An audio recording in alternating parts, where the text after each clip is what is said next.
Anyworders! In order to make our documents even more useful, we are releasing some inline editing functions. The first two, which we'll explore today, are Improve Your Score and the Rephrase features. So the Rephrase feature can be used for data-driven or basic copywriting, and the Improve Your Score feature is exclusively for our data-driven copy variations. Alright, so let's check out the Rephrase feature on a basic copy variation.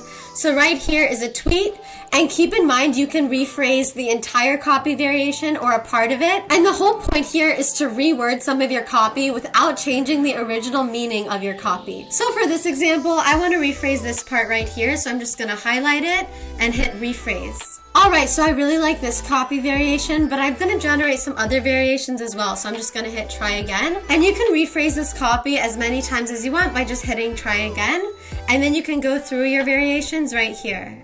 Once you've settled on the rephrase that you'd like to accept, you're just going to hit accept rephrase and it'll be accepted. So remember, the rephrase feature can be used for any copy variation for any use case, and you can see right here that once I hit accept rephrase, it replaced the original text. Alright, now let's look at the Improve Score feature, which is exclusively available for our data-driven copy variations.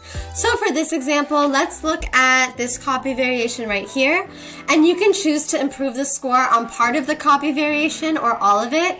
I'm going to highlight all of this right here, and then I'm just going to hit Improve Score. Awesome! So here you'll see a copy variation that the AI generated for us, and you'll see you have two options for creativity level here. There's low and there's high, and this determines how close to the original text you want the copy to be. So high is going to be a bit further from the original text, and low will stay closer. And as before, you can generate as many of these copy variations as you want by just hitting try again, and you can flip through them with the previous and next buttons. Alright, once you've chosen the copy suggestion that you want to accept, you're just going to hit accept right here, and it will replace your original copy variation. And that's it! Enjoy exploring our inline editing features.